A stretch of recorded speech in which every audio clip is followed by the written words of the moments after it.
Welcome to the Shane Wolf Show. It's great to have you here with us. I'm joined here today by actress, model, all-round traveller and nice girl, Ivy May. Nice girl is a part of my bio. What an introduction. I may have added that, but yeah. But you are a nice girl, yes. So what am I supposed to say to that? Thank you. Yes, I am. Thank you, Shane. No, he's very sweet. You're welcome. Yeah, so you've just done a bit of travelling. When am I not travelling? Are you travelling a lot?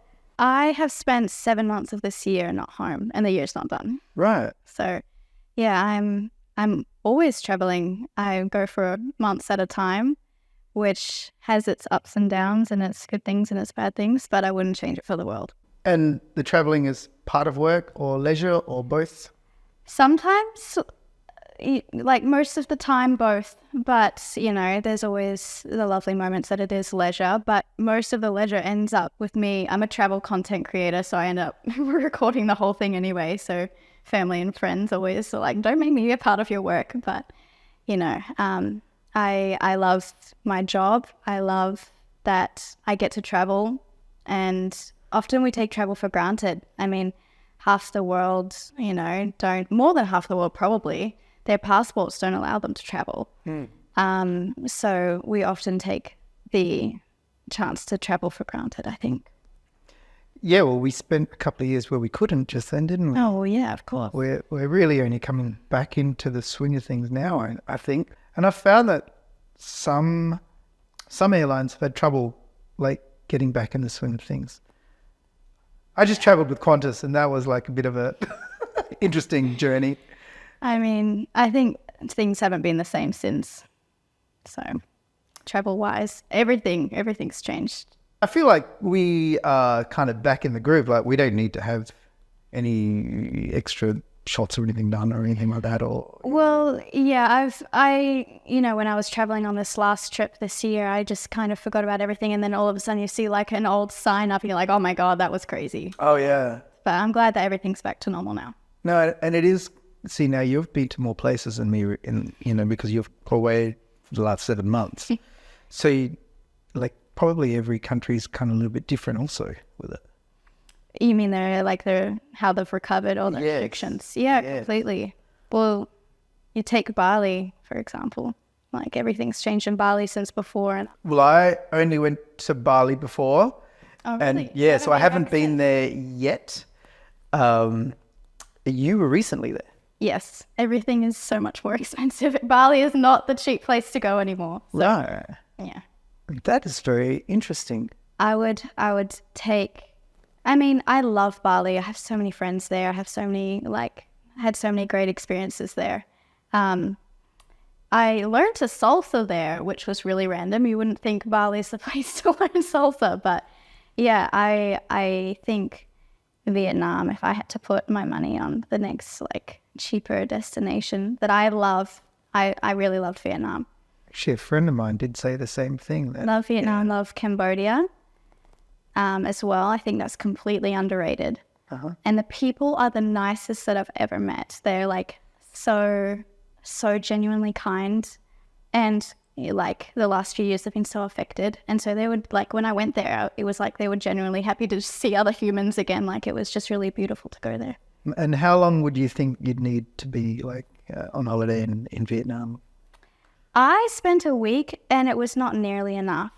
I was doing 8 Asian countries in 3 weeks, so that was my work schedule. But you have Hoi An, you have Hanoi, I didn't get a chance to visit Ho Chi Minh City, but I loved the what's it called? The cruise up in Halong Bay was absolutely there's nothing like it that I've seen anywhere else in the world, and I really enjoyed Vietnam a lot. So I would recommend staying at least 2 weeks minimum. So how old were you when you first went traveling? Well, I was born in New Zealand, so I traveled to Australia, and so I was 18 months old when I first traveled. But consistently traveling? Yeah. 9. Right. Yeah. So it's a long time now. So Yeah, it's you've a been long time. doing I'm it a few pro. years. Yeah. Yeah. You're a pro at waiting at the airport for 3 hours. Yeah, airport security. I've got my little go bag inside a bag, and I take out my toiletries, bam, laptop, bam, straight through. Always get stopped at security for this. My gold bangle that sets the alarm off every time that I can't take off. So Oh, yeah, like it's on there. forever Yeah, until you like until I cut it off. grind it off. Yeah. Yeah. It was, how did that happen? You just put it on and then your wrist grew, or your hand grew. Yep. Basically, this is the second time this has happened. I had one like when I was really young, Yes. and that was my way of wearing like jewelry at school. Right. I can't get it off without chopping my hand off. Yeah. Yeah. I did end up having to actually cut it off for a modelling job. How do you go with explaining that to airport security? Oh, the French didn't like it very much. Right. They're like, don't bullshit me. I was like, no, try and take it up. They're like, okay, just go. Oh, I yeah. was like, okay, thanks. Okay. So everyone else understands, Everyone else, yeah, airport security love me, except the French. except the love French. I like French food. Oh my God, French food. Yeah. Oh my God. I'm a sucker for a good croissant. Absolute sucker. I don't want to start naming favorite French foods because I'll totally screw up the pronunciation. Oh, yeah. Yep. So we'll stick that in another. In another episode. I'll go learn French and come back and continue this conversation. So you do a bit of modelling here and overseas, and you get the job, and then you like it's booked in advance. How far in advance? And then you go off and you go and do it. And does it take a long time? And I mean, it's different for every job. It's different if you're working for a brand, if you're working for a hotel, if you're working for a tourism board, everything's different. All I know is that when you make plans, the universe seems to throw stuff in that you're not expecting every single time. And it's like the worst in the moment. And then you look back on it and you're like, that was the best time of my life, was having that little screw up. And the screw ups is what makes the entire trip not what you actually planned the Right. greatest moment to be. so what would happen? Like, for example, What? like I don't know what my a screw up in like a model in a modelling trip would look like. Oh my God, there's so many things. Well, for example, I just mentioned going to Vietnam. Mm-hmm. On the plane there, I actually like fully got like assaulted. Okay, tell us this story. So no, I was sitting on the plane, and like it was on such a tight schedule that it was just like one of those little Air Asia flights, and I was sitting at the back, and I was of course, knowing me, taking a selfie video. I actually have the video. And anyway, the plane landed. I was the second row from the back, and I was like, there was one person in between me and the toilet. I was like, can I just use the toilet? Because we were like stopped, but no one was getting off, and I was like taking a really long time. So I went past, and he was like reluctant to let me past. And anyway, I went to the bathroom, came back out, and he literally wouldn't let me back to my seat. Is this just another passenger? Yeah. Oh. And I was like, that's my stuff there, I'm sorry. And then he was like not letting me pass. He was like, you think you're some superstar? Because I was taking selfies. So that's why I added that bit in. But yeah. Anyway, so he wouldn't let me pass. I finally, like, my mum was with me, and she like moved her hand so I could, pass through. And he fully got his knee, slammed it into my back, and I like fell over the seat. And then like he got up and was pushing me to go, I'm in a like rush. And I like almost fell over. I got the security, and I was like running away from him, and he continued to push me, and like nothing happened because This is like an insane story. sorry, it's just out of the blue. But I mean, like, the reason why I say is because, like, I can see how much of a rush people are when the plane lands and they get up and they're standing there with their bag and they're, like... I am kind of that person. I, A little bit.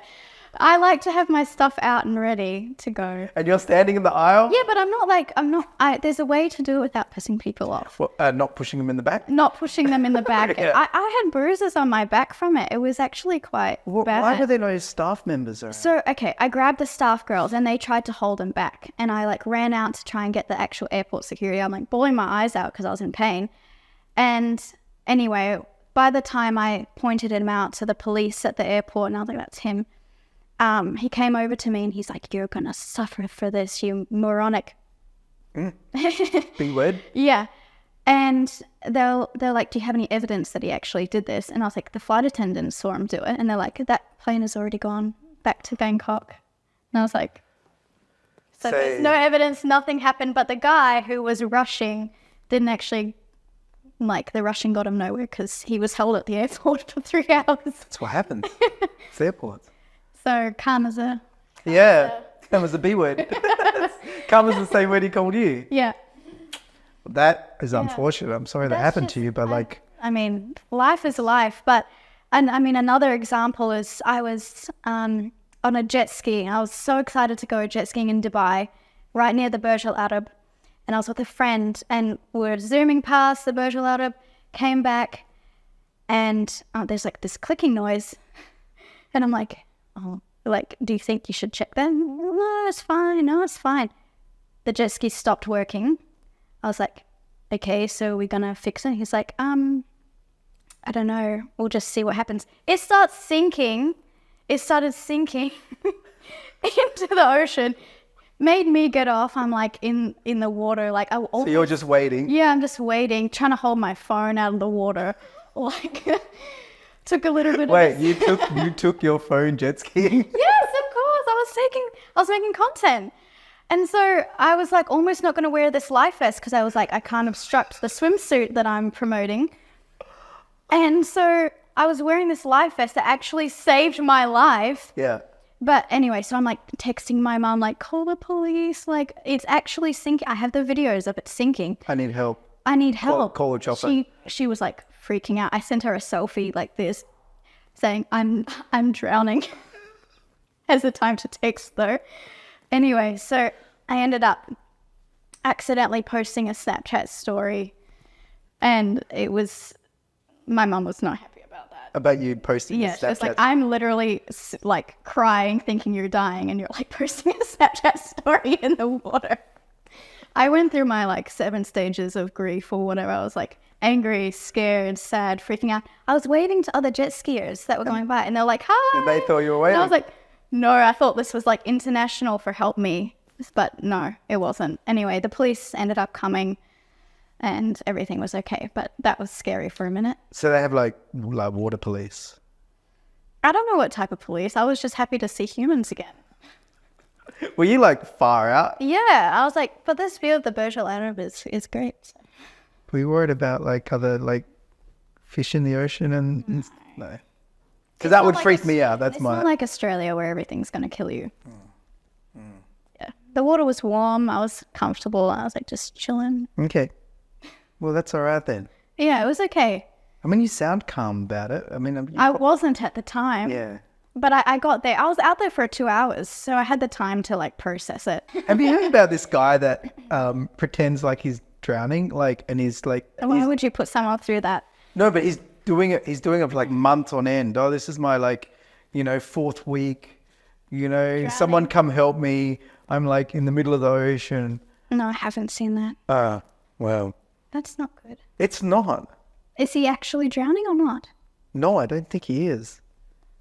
I think he's just pretending like he's stuck in the ocean, and then he will say stuff like, "Oh, if someone, makes a donation of yada yada, I'll dunk my head in." Like, and I think, look, I really hope people aren't giving him money because it's.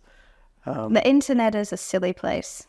It is a strange place. Not a silly place. Let me rephrase that. It's a interesting place. There is all sorts. There is, but I feel like something that needs to be taught to, especially young girls. There's so many young girls aspiring to be creators and, travel influencers in general. And I think that there is downsides to social media, of course. And we haven't really had it long enough to figure out the full side effects of it. Mm-hmm. But there are success stories, and I think we need to talk more about the success stories. Mm. And I think, like you said in the introduction, you said I'm a nice girl, and I think social media can turn a lot of people who are nice into not nice people. And I just want to say that, like,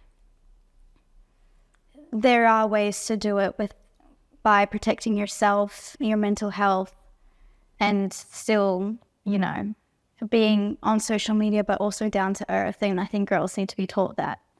And if I can do anything to share my story to help other people also not be so affected, because I know it can just go in this downward spiral of bullying and hate and everything else. And so I'm working on a few different ways that I can try and get that out. Convey that message to the younger generation. Yeah. Because I think it's really important. Because you started modelling at a very young age. 6 years old. So I've been working ever since. That's why I've got bags under my eyes. Slave labour. So, I mean, what's it like getting a modelling job at 6? What does it even mean? Like, do you know what you're doing at that age, or are you just... I mean, I think there's always the people that, their parents are kind of pushing them into it. And that was definitely not the case with me. Okay. I bugged my mum. I saw a Victoria's Secret fashion show on TV, and I just said to my mum, like, how much do you have to pay to do that? And she was like, no, honey, they pay you. And I was like, no way, I'm doing that. I bugged her for 6 months. I entered into this modeling competition. I ended up winning a 2-year contract with an agency and a whole bunch of other things. And that set my career off. I just said I wanted to do it, and I did it, and I ended up, Was that here in Brisbane at that stage? Yeah, it was. And that kind of set you up for the last few years. I well, obviously I'm not 6 anymore.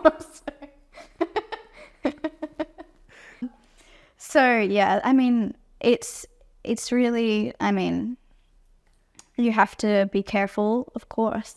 But if you have the right people supporting you and you really truly want to do it for the right reasons, then I think it will find you. How would a young girl who was interested in modelling begin their journey? Well, like I said, I started with finding an agency. I'm not going to get into the details on how to actually apply at an agency and all of that, but finding the right agency and making sure the agency isn't a scam. And if you're younger, obviously having your parents' support behind that really helps. I mean, I couldn't have done it at 6 without my parents' support. No. But definitely finding an agency that suits you and is trustworthy is the first step into getting into an actual modeling, the real modeling world. As far as you're aware, are there any governing bodies for modelling agency or anything like that, or how does can anyone just say, "Oh, I've got a modelling agency"? This is the thing, isn't it? I don't know. Is it? Yeah, it is. So this is how you get into scams, and right. They shouldn't really charge you to sign up until you start getting work. I mean, it's different for musicians. We basically train to become a musician, show that we can do it, via some sort of video or something like that, and then, we'll have an agent get the job for us, and then, it's percentage based to them. So, so I think it's kind of a different world, which is the reason why it is a different world. Because I would imagine most girls who want to start modeling, or boys, probably don't have a lot of training in it beforehand. So you can get there's a lot of opportunity for training before, and you can actually do that at some of the agencies. Like the agency that I was working with had courses. When they signed you up, you kind of go and do the course and learn how to do it, and then you become on their books.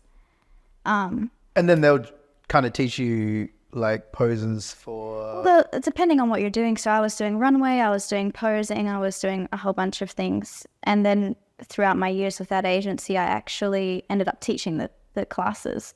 And so they end up bringing the successful models back and getting them to teach the new people. Yep. So you actually get to learn from people who are successful, which I think is great. But there is definitely resources to learn, and don't overthink so much.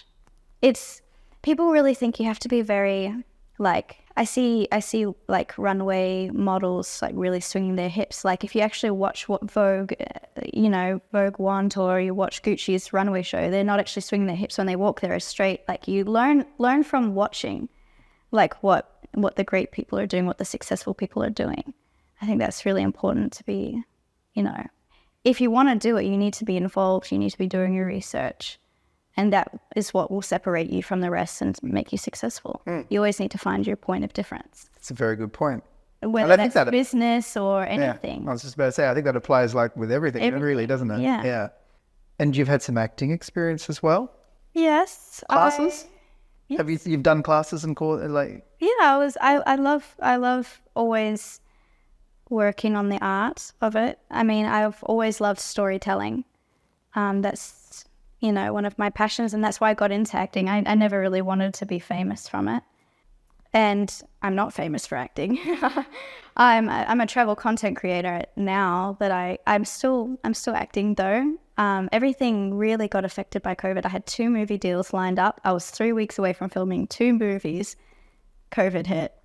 Was that here in like Gold Coast or Brizzy or? No, that was in LA. I got stuck in LA when that whole thing went down. I mean, that's the whole thing with traveling too. You run the risk of missing important moments. I ended up losing my grandmother when I was away in Los Angeles for that reason. I just on this last trip, I lost my dog. Like you're away for those special moments. I mean, that's not to do with acting, but no, but it's still quite sad, isn't it? Well, I mean, that's traveling. That's the thing. It's like you go on this amazing adventure, and every trip is a trip of a lifetime. And you leave your friends behind, you leave your family behind, you leave things and pets and people that you love behind. But you also go and you meet new people, you meet new friends, you make family that you didn't even think you would make. And it's so much more special. And you appreciate that moment so much more because you don't know when you're going to see them again. You know that, hopefully you will, but maybe you won't ever see them again. And if it is, probably in a year or 2. And that's just something you have to sacrifice. But my God, it's worth it. You would know all about that. Yeah. I try to do short trips because of my little Ren, my cat. Yeah, that would have been sad for you. So I'm sorry to hear that. Okay. Everyone knows my little buddy that I used to have on Instagram as a little teacup pom. Oh. Yeah. So rest in peace. I'm sure he had a good life. He did. Yeah. He did. Anyway, I made an impulsive decision to get 2 cats to make me feel better. Well, the cats will look after each other. Yeah, well, and themselves. They're twin brothers, and they play with each other. So cute. Anyway, I know this isn't the time to be talking about cats. No, we can talk about cats. Why not? We can talk. My cat just got stung on his eye by a wasp, and so it was really scary. Oh. Yeah. Did the blood blow out? Yeah, like really bad. His eye was turning inside out. Oh. But with cats, they generally don't know. Like that stuff happens to them, and they just like kind of, like my cat will like just vom and then be like, eh.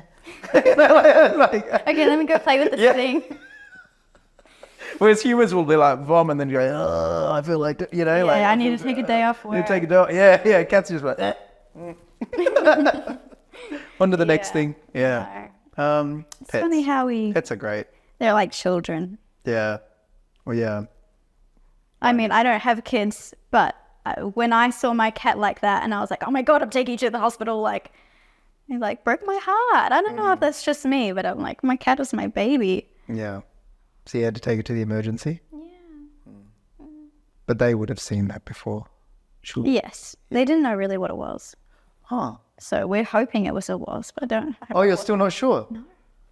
His eyes just really bad. Okay. For a baby. I was like, I hope they didn't have to remove it. Anyway, this is just us talking now. Cut this out. This is great. No, why not? Are your cats on your Instagram? Are they? No, I haven't introduced them to the public yet. I've gotten a lot of heat for the names. My friends that have been telling about the cats, and I'm like, Their names are Basil and Gnocchi, as in like the pasta. Oh, well, I think that's And then they're like great names. like what kind of name is Basil? So we keep making jokes. I mean, like, Basil is kind of a human name also. is it? I've never heard anyone named Basil. Basil Fawlty Who's that? from Fawlty Towers. John Cleese's character. Oh, you're too young. There's a TV show. Okay. Yeah. Basil. I'll That's a man's name. Yeah. So we just keep making jokes when we're cooking, like, gonna chop up some basil. I'm like, no. Sorry, that's If really your name is Basil, can you please comment and make yourself known? There's an Arabic name, Basil. Okay. I know that much. That's not really the same, is it? No, I don't think Basil Fawlty was pronounced like that. Gnocchi. Yeah. Gnocchi. I reckon that's a cute name for a cat. Yeah, I thought so. I was tossing up between like Smokey and the Bandit. Oh, that's cool too. Yeah. Yeah. Or Maverick and Iceman. Yeah. I'm sure that's been done. Yeah, but it's like, how you go, Iceman? Like, how you gonna go? You know what I mean? Yeah. Like the bandit, like, yeah. Yeah. How you gonna do that? Bandit. Yin and yang, ying. Yeah, they need to be able to be called Basil, like Gnocchi. individually. Yeah. Well, yeah. Welcome back, ladies and gentlemen. We're here with Ivy May, travel content creator and actor, model, and all-round girl. swell girl. Should I put that in my bio on Instagram? Nice girl. You got an IMDb page. Put it on that. Ivy was born in New Zealand. She's a nice girl. The end. The end. She has 2 cats. She has 2 cats. Tell us more about your travels. Tell us an interesting story. I'd love to hear an Interesting means scary, right? Oh, yeah. Why not? No, I feel like the stories I've told are like, you know, the one about it doesn't happen every day that you get assaulted. I've kind of given airports and planes a bad rap, especially, I guess, you know, things that you travel on in general, being jet skis too. I never thought a jet ski could sink. I'll tell you that much. You know what? I was very surprised to hear that. Me too. Yeah. I was surprised to live that. I was not expecting it to. It didn't sink the whole way. Yes. Like to the bottom? We got rescued when like the top of it was under. Yeah. Like it just had the little bit at the like. So it was just slowly going down. Like Yeah, Titanic style. Like when I asked to recreate Titanic, this is not what I meant. So where do you like? Where are some places that you like traveling? That's a really difficult question. It's like, where do you like for food-wise? Where do you like people-wise? Where do you like atmosphere-wise? Where, like, you got to narrow it down. You can't just say, like, this place is the best because, you know, like, people love Dubai, but it doesn't necessarily have the history of Italy. So, you know what I mean? Like, you can't really walk through the street and go, this is 2,000 years old. No, it's a very new city, isn't it? Yeah.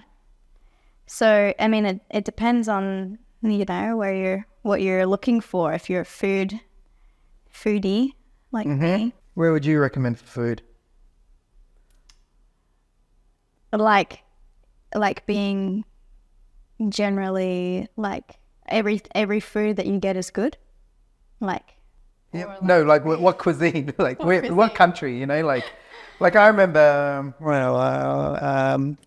You know, I remember having spaghetti bolognese in Bologna in Italy, and that was a nice experience in a nice little Italian. Italy has restaurant. all round good food. I had the best Italian food in actually the least touristy town that I went to, and because I lived in Verona for a month, and it was good food, but to be honest, it wasn't to the level that I was like hoping. And when I went to San Benedetto, I was like, the food everywhere was just so good. So you got to get out of the tourist areas if you want the real good food. Yeah, I think that's true. Yeah. So, I mean, Italy, everyone knows Italy's food is good, I think. But, I mean, I know I'm saying this again, but I was really not expecting the food to be good in Cambodia, and I loved it. Love Vietnamese food too. Oh my goodness, Vietnamese food. I mean, you can get good Vietnamese food here, but it's just on another level. Dubai has a lot of different cuisines. Like, it's not all Arabic food, of course. They've got any type of food, any time of the day or night that you want can be delivered to you. Right. It's always really good quality. So overall, Dubai's food quality is really good. But I mean, France as well. Oh my God, French food. I remember seeing a picture on your Instagram of you in Dubai, I think. Always. Yeah. Dubai is my second home. Is it? Yeah. Right. For you get a lot of work there? Yes. You have a lot of friends there, I'm sure, because now you've been there a long I time. speak Arabic. You knew that. I didn't know that. How would I know that? Well, how would I know that? I speak, I can have a conversation in Turkish. I wouldn't say I know Turkish fully. Do you want to say something in Arabic to anyone that's listening or watching? Well, what type of Arabic? Because the types of Arabic are different, and I learned that the hard way. It's like I started learning Lebanese Arabic, and then it's completely different from Emirati Arabic. And so... And there are different regions that... Yes. So, إيش حالكم? إيش أخباركم? That is Emirati dialect. Uh-huh. But if I was going to say that in Lebanese, it'd be kifek. Oh, kifkom. Kifkom. And so that first one you said was called what? That's Emirati dialect. And where would... Emirates. Oh, okay. Yes. UAE. Yeah. So in Dubai, you would Dubai. speak that. Yeah. Yeah. Even though they all speak English there. That's basically the same as Paris. They just pretend like they don't because they want you to speak French. Well, okay, here's the thing. I actually saw this on Instagram the other day. I was a comedian doing a skit about, like, you go to, you go to France and you try and order a coffee in French, and, like, you can say it perfectly and they'll be like, yeah, that's 450 things. Yes, because they don't. Yes. Yeah. Or you can go to Italy and you can say, like, the most butchered Italian and they'll be like, oh, wow. Yeah. Okay. And that's so true. I have had that experience, the French experience before. And it wasn't like me, but the person I was traveling with had been studying French for years and they still picked up that, it wasn't quite right. Yeah. So they replied in English. Just to let you know, Yeah. I know. Yeah, no, I'm like the girl that goes in and mispronounces croissant. So, one croissant, please. Yeah, I wouldn't. Yeah, I mean, I remember asking directions from a gentleman in France, and How long ago was this? this was like maybe 10 years ago, and he said, "Oh, would you mind like trying to ask me in French?" And I said, "Look, I wouldn't even know where to start, and then I would try, and then you wouldn't understand what I'm saying. So let's just get this done in English." And he was like, "Yeah, that's fair enough." Oh my goodness. But yeah, they do want you to try, but at the same time, like, They're like, don't try unless you've got it 100% perfect.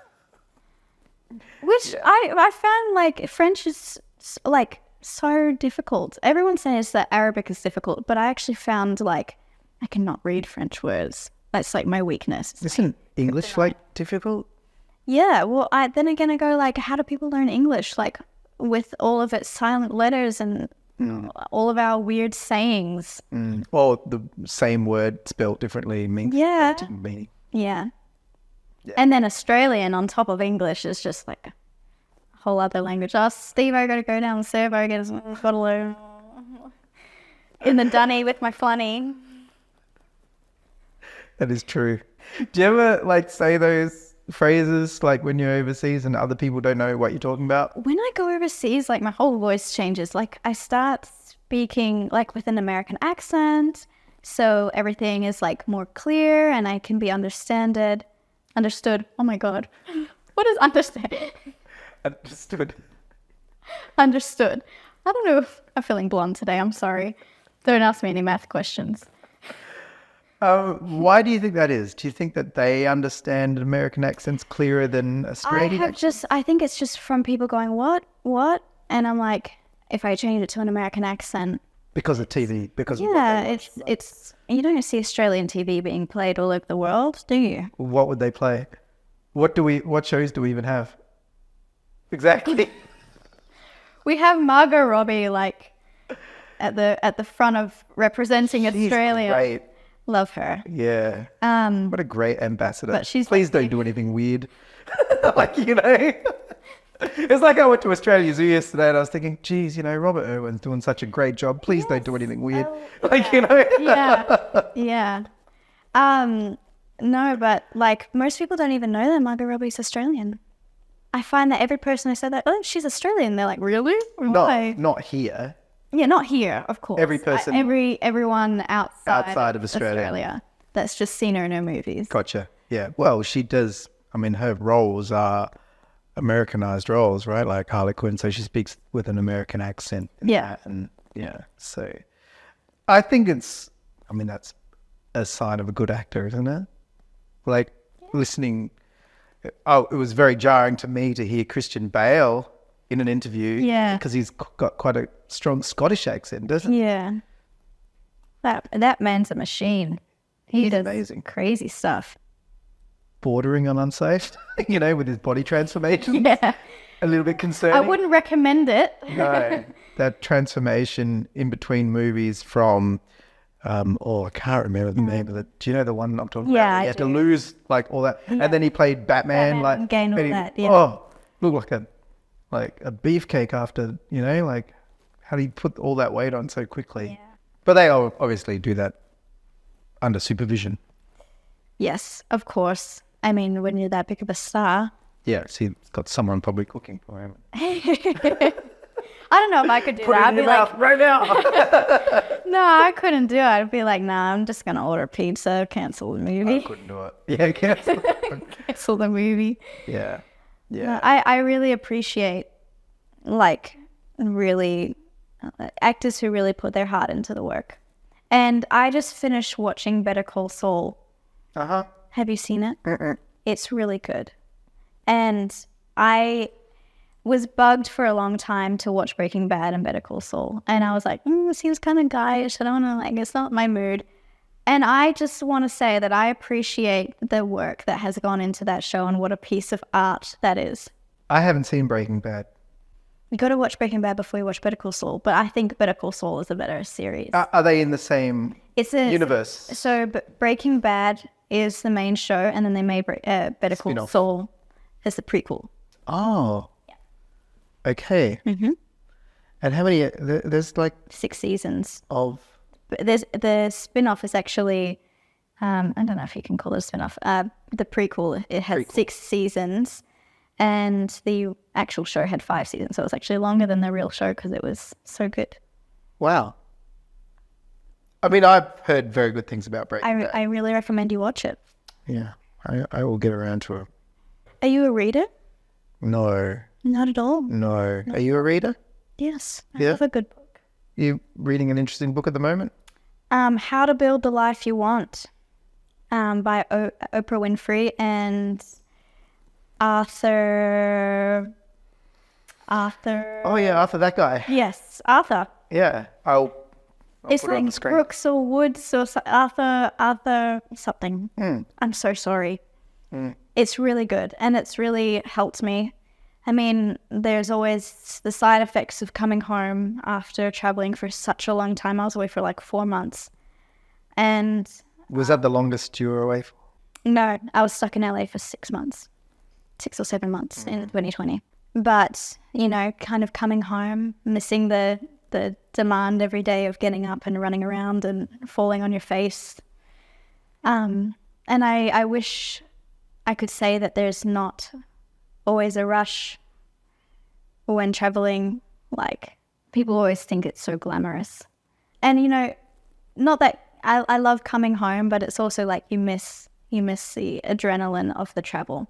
But the travel, people think it's like glamorous hotels and you go and you stay and you relax and you take a couple selfies and me. It's really not. You're constantly working. See, there you go. Starting with the American accent. No, you're constantly working and you're constantly trying to find ways to do your job better, and your mind's always running like, oh, I could go here and I could take this photo and this is how I could be different from everyone else that's done this photo at the Big Buddha. And it really does take a toll on you, especially if you're going away for such long amounts of time.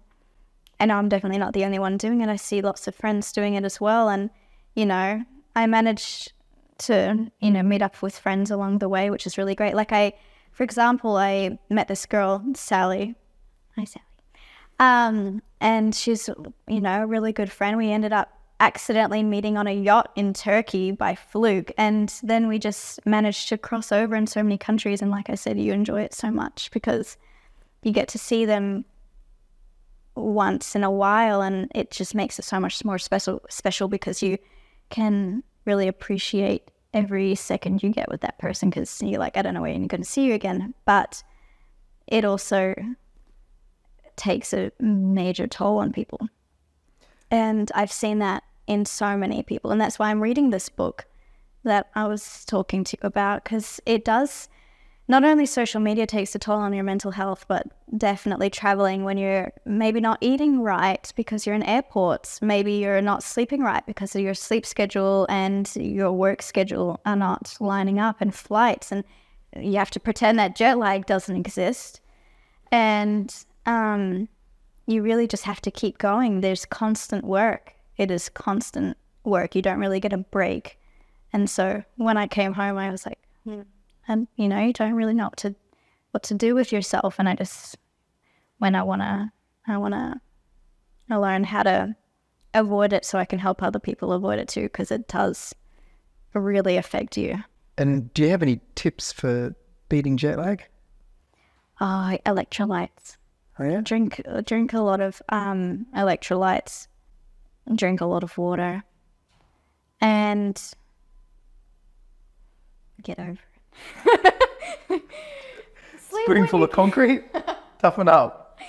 No, sleep when you can, and make sure you're just very hydrated. You need to be eating well and try and manage your schedule as much as possible to have as much sleep as you can. So tell me about your favorite airport.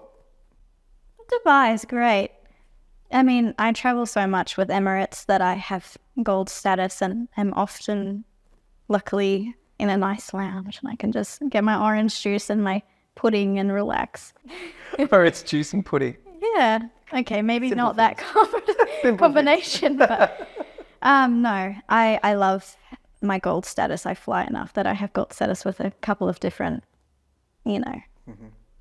airlines. And then in Asia there was like less selection of flights, and I was like, I miss it so much.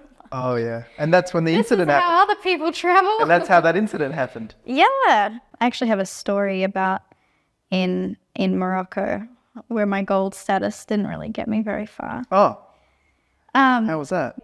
I really loved Morocco, and it's really devastating to see what happened with the earthquake recently. And it was only, so not so long after I left, so it was like really close to home. But I was there for like over a month. I felt like I was living there. I'd go down to my fruit store and say hello to my fruit guys, and like went back to learning Arabic the first time. We have all of these like children's songs, like ABCs and whatever. There's one about like learning the alphabet, and it was all these different fruits, and so you could learn the letter. It's like T for this and this. Mm-hmm. And so I just went into that fruit shop and I was like pointing out those fruits, so good. Anyway, so what happened was it's actually a really bad 24 hours. It's not just the airport. So, oh gosh, where do I start? I was leaving my apartment that I was staying in, and I booked a car to the airport, I was staying in Rabat, and the airport was in Casablanca, which is about 2 hours away. It's like a trip to the Gold Coast. Mm-hmm. And I sent them a photo of my luggage. I said, I have 5 bags and it's 2 people, and this is what time I need to be picked up. It was late. The car was like a little hatchback. Not enough room for my luggage and people. The cab driver asked for money to put petrol in the car and took multiple smoking breaks when we were late. We finally got there. And because I have gold status, I lined up in the gold line. And anyway, I put all my bags on. And the last bag, the lady was like, it's overweight. And you didn't but she's already put the other bag, so I can't even change anything. And anyway, I tried to explain to her I have extra allowance because I'm a gold member and this and that, whatever. It ended up she started talking to her colleagues in Arabic, not knowing that I speak Arabic. No, she was full on trash talking. I just had to listen to it all. Oh my goodness. So anyway, when I tried to, kind of argue with her that I had enough allowance, she went to put on the foot on the scale and give me a whole whatever. I tried to take a photo of the scale. Next thing I know, security's coming. She's called security and being held for 45 minutes and made for the actual federal police to come and check my iCloud to make sure I didn't take a photo of the staff. And when I was waiting for this 45 minutes, the security ended up telling me that she had called all the way through the airport to make sure I had a hard time. So I got stopped at immigration, I got stopped at security, I got stopped at this and that. And was this all because you took a photo? Yes, which didn't have her face in it. Of the scales? Yeah. Which she didn't put priority tags on either. So I was kind of trying to get that too so I could make a complaint. Anyway, so I had valid reason to take a photo. It was a complete overreaction. I had to talk to the police and everything. And anyway, I got through to the lounge and they wouldn't let me eat. And the toilet's outside. The toilet didn't have toilet paper, a lock on the door. Is this in the lounge? Yeah. And so anyway, and then the flight was delayed, everything, because it was now 1 o'clock in the morning. All the food stores are closed. I was hungry. The flight was delayed. We finally got on the plane. The toilet wasn't working and we found out she switched our seat to the back of the plane when this whole argument was going down because we were at the front of a plane. And anyway, the plane landed in Frankfurt and it was the longest, Frankfurt's one of the biggest airports in Europe. It was the longest walk to the rental car place. The rental car lady was so nice. She gave me chocolate. I started crying. I was so tired. Anyway, then it was a 30-minute walk to the car park to find the rental car. And she was like, I upgraded your car for you. And I was like, that is so sweet. Yeah. Couldn't find the car. And then we had to get someone to, there was a help phone. We called the help phone. Someone came with us, couldn't find it. We walked up, down, whatever. Finally found the car. It was a convertible and my suitcases didn't fit. So we had to wait, change the car again. So I'm sitting She on thought the she was doing you a favor. Yeah, poor lady. And I'm sitting on the airport, car park for this has been the longest day ever. Anyway, finally get in the car, drive to the hotel. The hotel's well, we can't actually, check you in at the moment because there was a flight cancelled and we needed to put 200 people up last night. So we don't have a room for you. So I had to sleep for a few hours on the couch in the lobby. So that was my run of events. And then once I finally got to the room, I got food poisoning. Wow.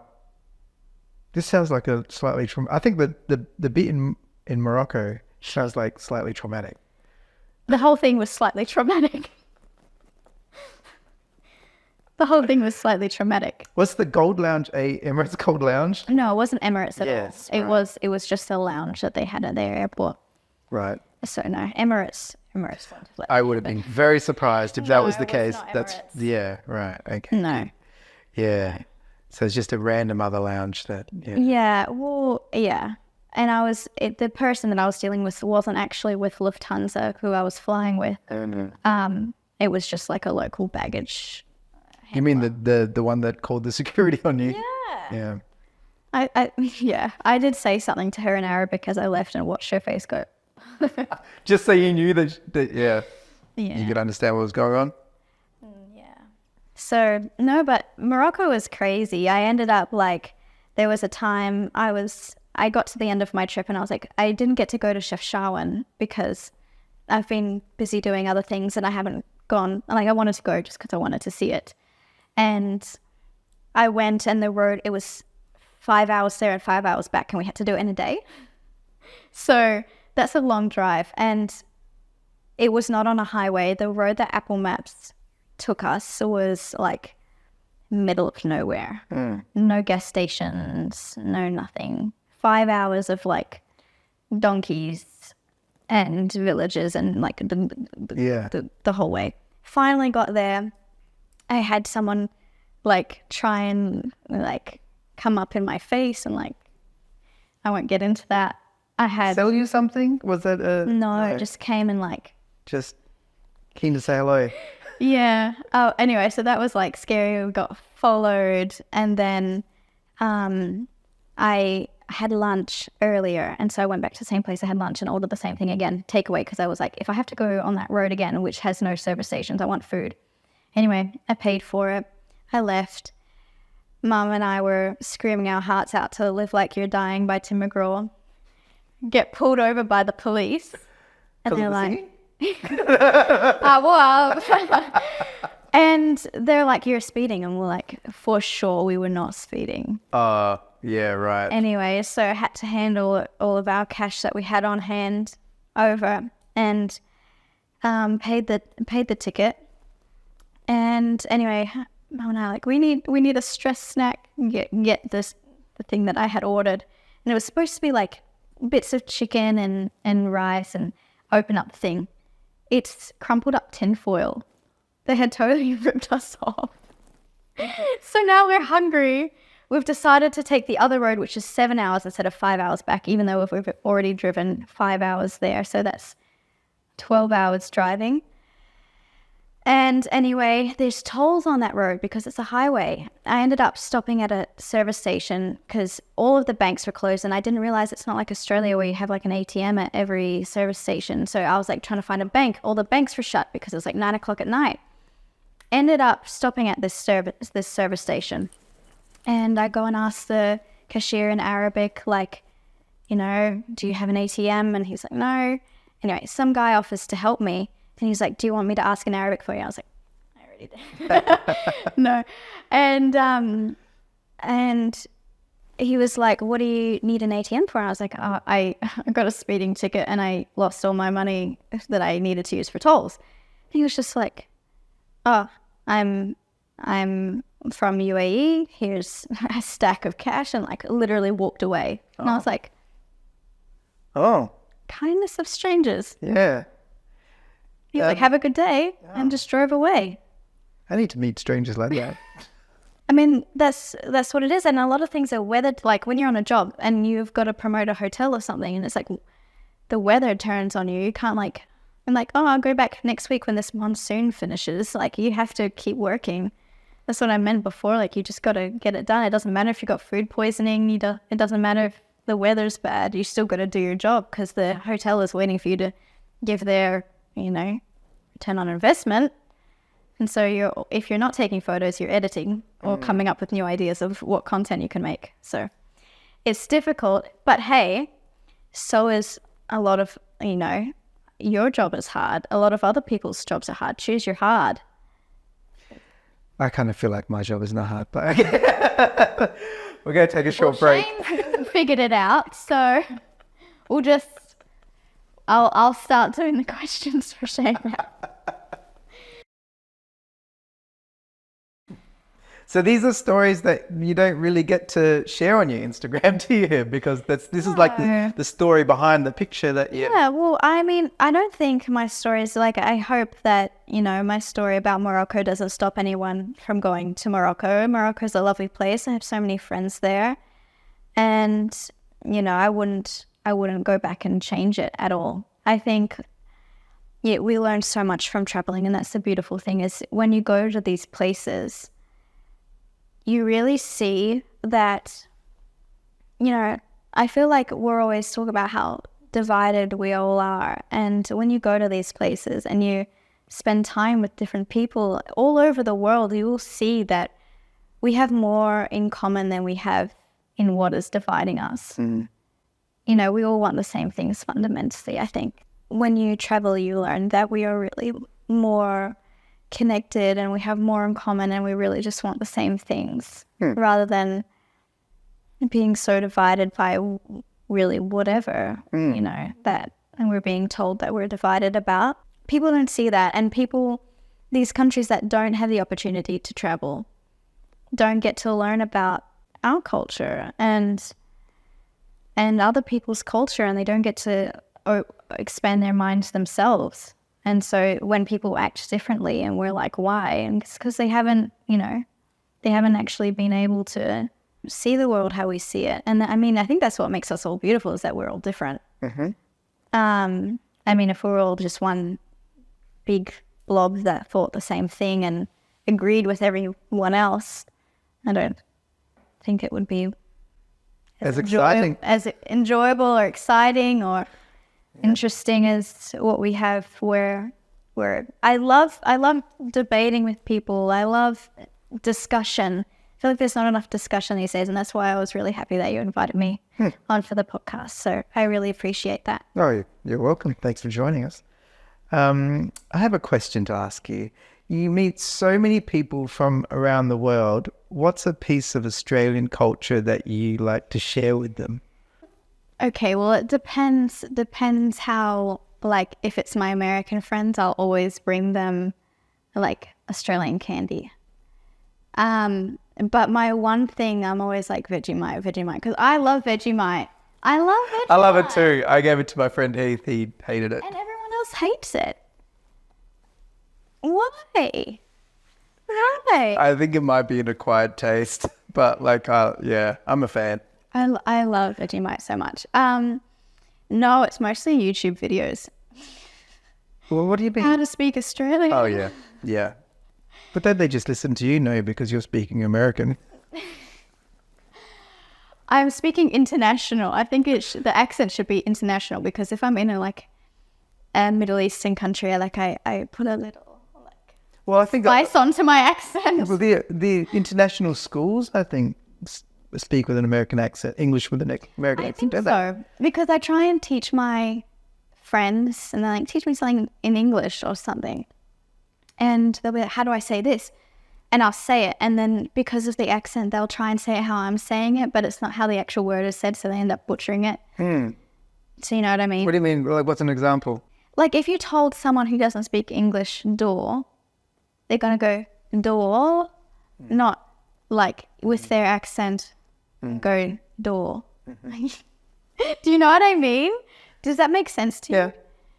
So you got to tell them an American accent, because our R's are screwed, our vowels are screwed, like Americans say door. So if an Italian came up to you and went door, like you would be like, what are you talking about? But if they went door, like you would probably know what they're talking about. You know what I mean? Yeah. I don't know. So I have to teach them an American. So do you think they have difficulty understanding the Australian accent? Like, I think depending on which country the person's from, like the vowels are so different in like an Australian accent. And how you even hold your mouth is different. If you've ever done an American accent, like you hold your mouth completely different. Your tongue is in a completely different position. And I find that my voice is actually lower in an American accent. And in the acting you've done, is that been in American accents or Australian or both? I have done both, and I could even do a pretty good British for a while. That was going to be my next question. And Russian too. Oh, yeah? A lot of people think I'm Russian. Blonde hair, blue eyes. I don't think my face structure looks Russian. Yeah. Well, what do you think? Comment if you think I look Comment. Russian. Do you speak any Russian? No. No. If I said that, would you believe me? That's yes. My jokes don't land with you, Shane. I'm sure you guys think I'm funny. Yeah. Right. That's all that matters. Right? Yes. Oh, is there anything else you would like to let us know? I mean, have faith. I feel like a lot of people, especially my age, have lost faith. In? What in particular? Keeping going, like having faith in general, keeping going. I feel like... You mean in themselves or in life in general? Or? Life in general, themselves, everything. Have faith. Everything gets better. I've had a lot of messages recently on my Instagram saying that people are struggling. And I don't know if that's about current events. I don't know if it's just social media in general. I mean, everyone's different. I know I've even been struggling a little bit. Hence the how to build the life that you want. Which, even though I have the life that I want, I still wanted to read it. It goes into the metacognition. It goes into a whole bunch of scientific things. So even if you're happy, you can be happier.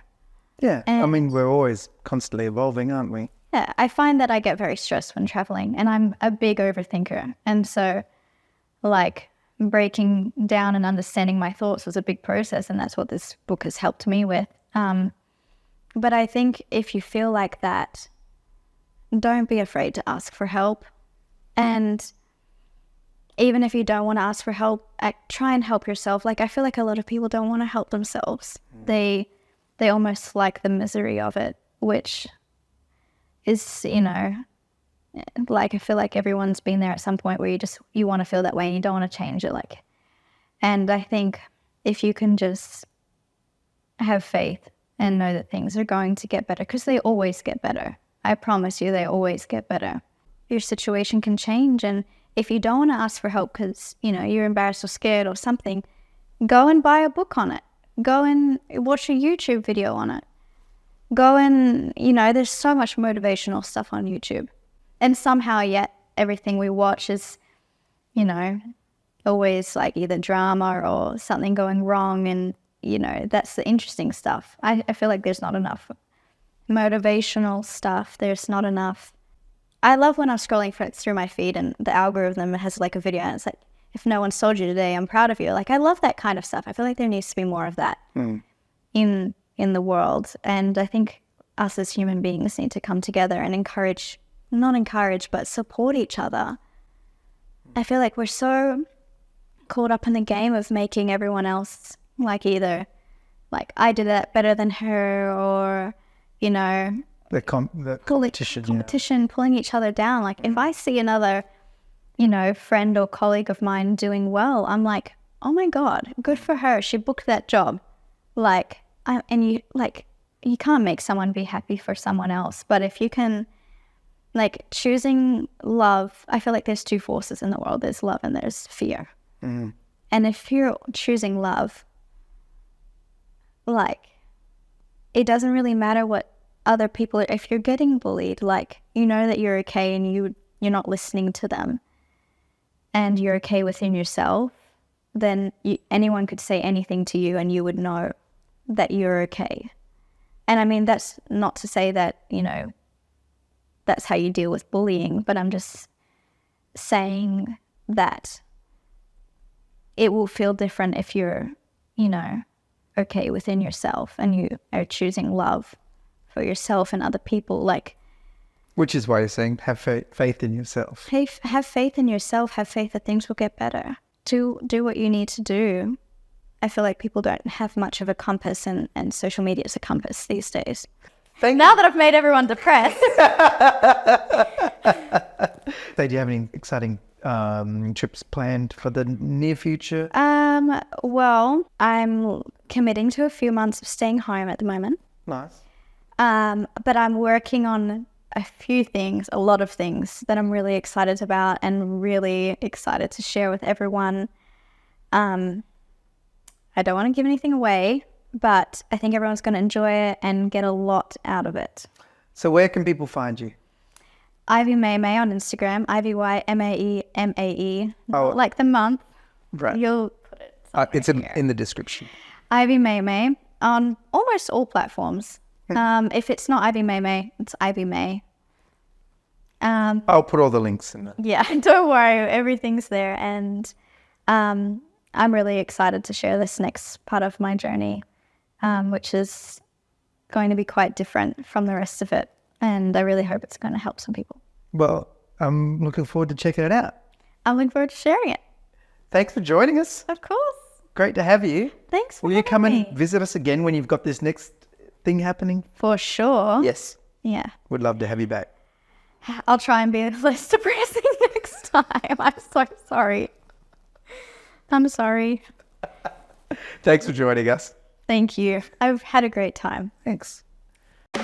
Thanks for watching our channel. Please hit like, please subscribe. It really does help us.